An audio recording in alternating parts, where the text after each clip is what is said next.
BJP part and parcel नहीं होता, कोई और विपक्षी दलों का राज होता और उस राज में इतनी बड़ी अगर घटना हुई होती तो कौन कौन एजेंसियां घुस गई होती और लोकतंत्र को खत्म करने का प्रयास किया जा रहा है, संवैधानिक संस्थानों को खत्म करने का प्रयास किया जा रहा है।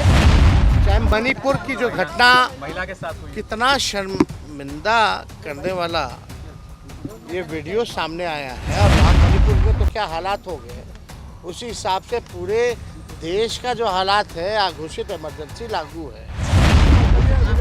महिलाओं के साथ जिस प्रकार से शोषण सत्ताधारी लोग कर रहे हैं उस पर न्याय नहीं हो रहा है, महंगाई पर चर्चा नहीं होती है, देश का रुपया कमज़ोर होता जा रहा है, आर्थिक व्यवस्था और कमज़ोर हो रहा है हमारे देश का। चिराग पासवान जी से गले लग रहे हैं, वो क्या हैं?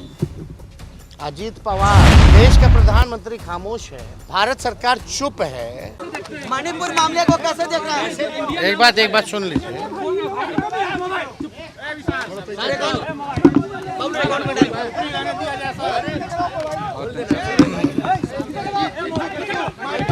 देखिए,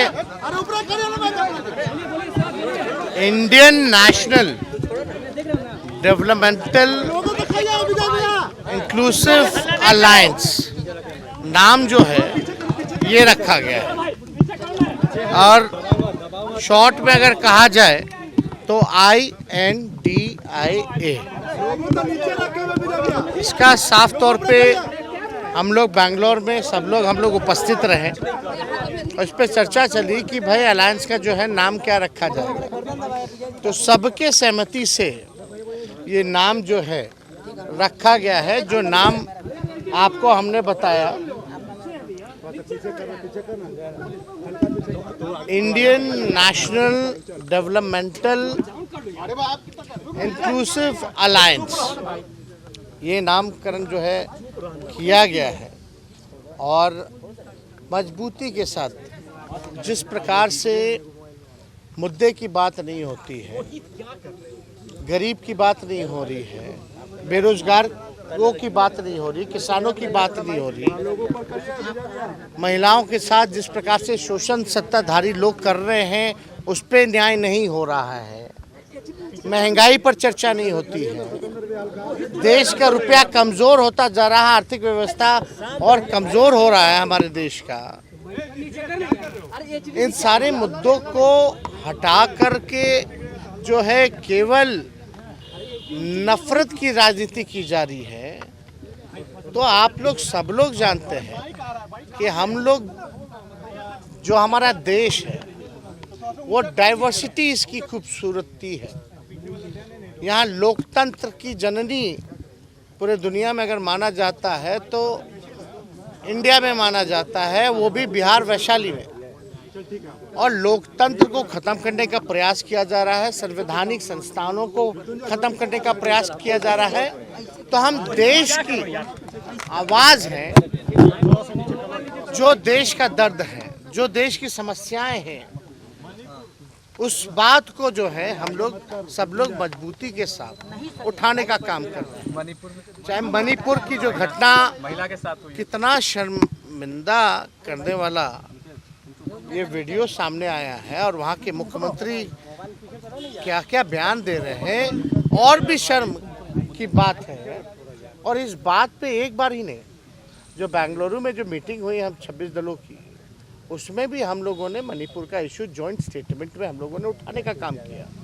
और आज भी पार्लियामेंट चल रहा है, वहाँ भी लोगों की बैठक हुई है और प्रधानमंत्री अब तक खामोश थे। अब तक वो गाली दे रहे हैं विपक्ष के लोगों को, अपने काम को नहीं गिनवा रहे, अपनी बात नहीं बता रहे। बताइए, राहुल गांधी जी मणिपुर जाते हैं लेकिन प्रधानमंत्री क्यों नहीं जाते हैं भाई? Who is the prime minister of this India? कौन है प्रधानमंत्री इस देश का? लेकिन जिम्मेवारी ज्यादा उनकी बनती सबों की है। लेकिन विपक्ष के लोग अगर राहुल गांधी जाते हैं, वहाँ चीज़ों को समझते हैं, हालात में समाज में वहाँ संदेश देते हैं कि हिंसा नहीं होनी चाहिए, तो पूरा देश तो देख ही रहा है, मणिपुर के लोग देख रहे हैं क्या हो रहा है, पूरा जल रहा है। और आप अंदाज़ा नहीं लगा सकते हैं, अगर वहाँ बीजेपी पार्ट एंड पार्सल नहीं होता, कोई और विपक्षी दलों का राज होता और उस राज में इतनी बड़ी अगर घटना हुई होती तो कौन कौन एजेंसियां घुस गई होती और जो गोदी मीडिया है क्या क्या बोलने लगती भाई। मणिपुर की घटना को गोदी मीडिया नहीं दिखा रही, विपक्ष के लोग एकजुट हो रहे हैं, उसको लेकर के भ्रामक खबर फैलाई जाती है, झूठी खबरें फैलाई जाती हैं कि फलना जी नाराज हो गए, चिल्ला जी नाराज हो गए। किस बात की नाराजगी भाई?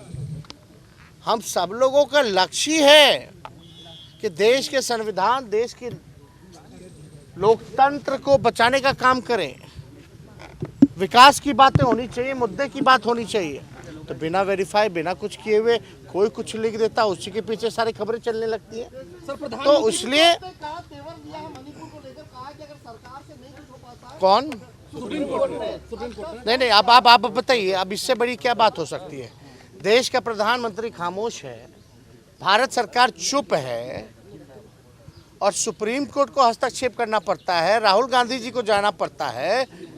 क्या इसी दिन के लिए अच्छे दिन आएंगे? देश के अच्छे दिन आएंगे? मणिपुर देश में है कि नहीं है? ये अच्छे दिन है मोदी जी, ये बताना पड़ेगा ना मोदी जी को कि यही अच्छे दिन के लिए उनको वोट दिया गया था। तो ये तो बताएं भाई। वो प्रधानमंत्री ने अपोजिशन मीटिंग में कहा है कि सभी जितने भ्रष्टाचारी हैं, जो परिवारवादी हैं, वो साथ आ गए हैं। देखिए 20 लाख करोड़ का घोटाला। चिराग पासवान जी से गले लग रहे हैं, वो क्या है? अजीत पवार, गोपाल कांडा रेपिस्ट जो रहे, वो सब लोग फोटो में हैं, प्रफुल्ल पटेल वगैरह सब लोग फोटो में हैं। वो लोग क्या हैं, क्या थे भाई, पहले क्या थे? अब हमको रिकॉल कराने की जरूरत है। दुष्यंत चौटाला पीछे खड़े हैं, वो कौन है भाई? उनके पिता जेल में थे ना। अब वो भी तो किसी के बेटे हैं। डिप्टी सीएम किसने बनाया? अजीत पवार और दुष्यंत चौटाला को। परशुराम अपने पारस जी, चिराग पासवान, ये परिवारवाद नहीं है। किस बात के बारे में बात है? तो ये देखिए, इनकी राजनीति जो है अब खत्म होने वाली है। देश की जनता बेवकूफ़ नहीं है, देश की जनता सब देख रही है। हम तो काम की बात कर रहे हैं ना। अरे आप बताओ ना, आपने देश के लिए क्या किया? मणिपुर में तो क्या हालात हो गए, उसी हिसाब से पूरे देश का जो हालात है, घोषित इमरजेंसी लागू है। सारे संवैधानिक संस्थाओं से लेकर के जितना इंस्टीट्यूशन है, सबको बर्बाद कर दिया गया। सब चीज़ प्राइवेटाइज किया जा रहा, तो घोटाला नहीं हो रहा है क्या? ठीक ही कहा ना अखिलेश जी ने कि भाई नोटबंदी जो था देश का सबसे बड़ा घोटाला था। 2000 का नोट कौन लाया? 2000 नोट को कौन गायब किया?